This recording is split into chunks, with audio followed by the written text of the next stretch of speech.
Ashbourne slept uneasily. Though the town seemed quiet on the surface, an undercurrent of fear ran through its streets. Marcus Hale couldn't shake the memory of the bell tower, the flickering shadow, the suffocating presence of the watcher. And Elena, she was restless, drawn inexplicably back to the mine where Daniel had vanished. The letters arrived first, handwritten and signed, each one carrying the same warning. The watcher watches. The cycle cannot be broken. One remains waiting. Marcus read the words aloud, his voice trembling. It's telling us it isn't finished. Elena's eyes widened. It's learning. It adapts. Daniel, he fought, yes, but maybe it's stronger now. They returned to the mine together, flashlights piercing the darkness, dust swirling around their feet. The air was thick, almost alive, carrying whispers that seemed to come from the walls themselves. Deeper inside, Elena found the markings, etched symbols Daniel had left behind. Some resembled letters, others shapes that seemed almost alive, writhing if one stared too long. "Look," she whispered, tracing one of the carvings with her fingers. These aren't just marks. They're warnings, or instructions." Marcus crouched beside her, studying them. He was trying to tell us something. He didn't disappear quietly. He left a map, maybe a path to stop it. Suddenly, the mine trembled. Dust fell from the ceiling. A low, guttural sound echoed from deep within the tunnels, reverberating through their bones. "It's here," Marcus said, his voice tight. "It followed us." From the shadows, a flicker of movement. A tall, faceless figure, its edges blurred and trembling. The watcher. But this time it was different. Its form pulsed with energy, growing sharper, more defined. The creature had learned from its defeat in the bell tower. It hissed, a sound like shattering glass, reverberating in the walls. Elena stepped forward, clutching Daniel's torn jacket. "You won't take anyone else," she shouted. The watcher recoiled for a moment, but then surged forward, its presence heavy, overwhelming. Marcus raised his gun, but the bullets passed through it as though it were smoke. The air grew cold, and every shadow in the mine seemed to twist toward them. Then a whisper, not from the watcher, but from the depths of the tunnel. "Help me!" Elena's heart leapt. "Daniel?" She ran toward the voice, Marcus close behind. They followed the faint glow of a light deeper into the mine. There, in a cavern filled with strange, glowing symbols etched into the walls, they found him, or what was left of him. Daniel stood, pale and trembling, but alive, his eyes shining with an otherworldly light. "The Watcher, it feeds on fear," he whispered, "but it can be weakened, not just with defiance but with knowledge. The Pact, the Covenant, it's not eternal. It has rules. I found a way. The Watcher, it feeds on fear," he whispered, "but it can be weakened, not just with defiance but with knowledge. The Pact, the Covenant, it's not eternal. It has rules. I found a way." Marcus leaned closer. "What do we have to do?" Daniel traced the symbols on the walls, his hands glowing faintly. "We have to break the cycle. The Watcher is a guardian of a curse, not of the town itself. Every 20 years, it demands a soul because it was bound that way. But there's a ritual, one that requires courage, unity, and a willingness to face the shadows without fear. Only then can it be ended." The ground shook violently.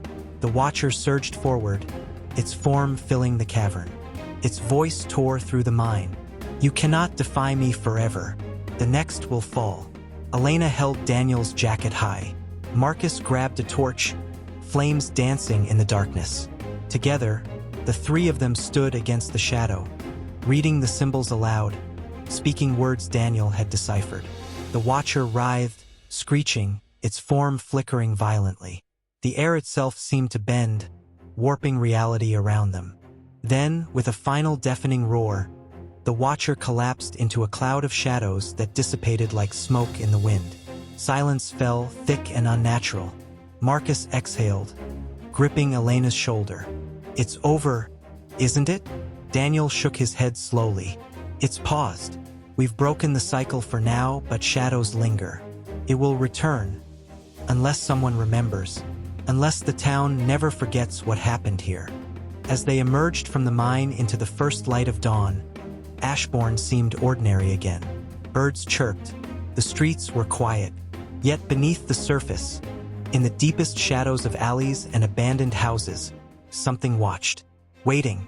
The watcher was patient, eternal, and the next cycle would come. Illustrate the town of Ashbourne at dawn, peaceful and ordinary on the surface, with soft morning light illuminating quiet streets and birds chirping. Detective Marcus Hale. A seasoned investigator in his late 40s, sharp and methodical, haunted by unsolved cases. Elena Cross.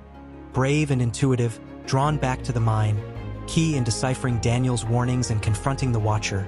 And Daniel Rivers, the man who vanished 20 years prior, found alive but changed, pale and trembling, eyes shining with an otherworldly light, bearing knowledge about the Watcher's covenant, are emerging from the mine, weary but resolute. Yet, in the deepest shadows of alleys and abandoned houses, the Watcher, the faceless, shifting shadow entity bound by a curse, feeding on fear, and demanding a soul every 20 years, lurks, patient and eternal, waiting for the next cycle. The scene balances calm dawn light with subtle, tense hints of lurking supernatural danger. Over the next few days, Marcus pored through old police reports, town records, and diaries hidden in the library archives. Something gnawed at him. The disappearances weren't just random. They followed a pattern, a chain of covenants, but also a chain of opportunity.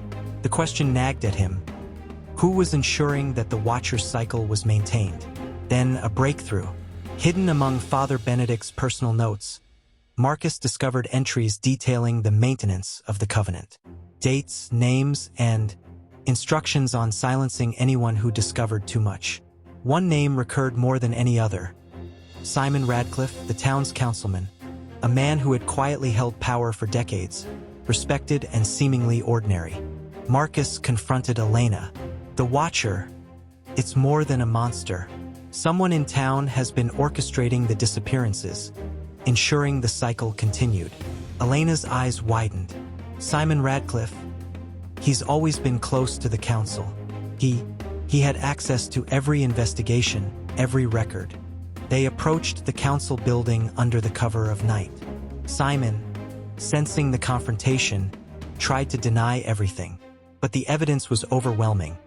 Coded letters, journal entries, and even a personal ledger detailing bribes, threats, and the scheduling of offerings. He had used fear and superstition to manipulate Ashbourne into compliance, ensuring that the Watcher's influence seemed unstoppable. Marcus stepped forward, badge raised. Simon Radcliffe, you're under arrest for conspiracy, intimidation, and the murders of Daniel's predecessors. Simon sneered, eyes cold. You think you've won? The Watcher doesn't forgive. It doesn't forget. Even if I go to prison, the shadows will continue. The town belongs to it. But as he was led away in handcuffs, Daniel, Elena, and Marcus realized something important. The human element had been broken. Without Simon feeding fear and covering tracks, the Watcher's hold had been weakened significantly. Weeks later, Ashbourne began to heal. Families slept without the dread that had haunted them for generations. Local newspapers reported on Simon's arrest, describing him as a manipulative figure who exploited local superstition for decades. No one knew the full extent of the Watcher. Some things Marcus thought were better left unexplained. Yet in the shadows of abandoned streets, in the flicker of a tree branch under moonlight, a faint whisper lingered. The cycle always returns. Marcus, standing atop the hill overlooking the town, turned to Elena and Daniel. We stopped him. For now. That's enough. The Watcher. It may wait, but we're ready. Elena nodded, clutching the piece of Daniel's jacket. And if it ever comes back, we won't be afraid. Not again.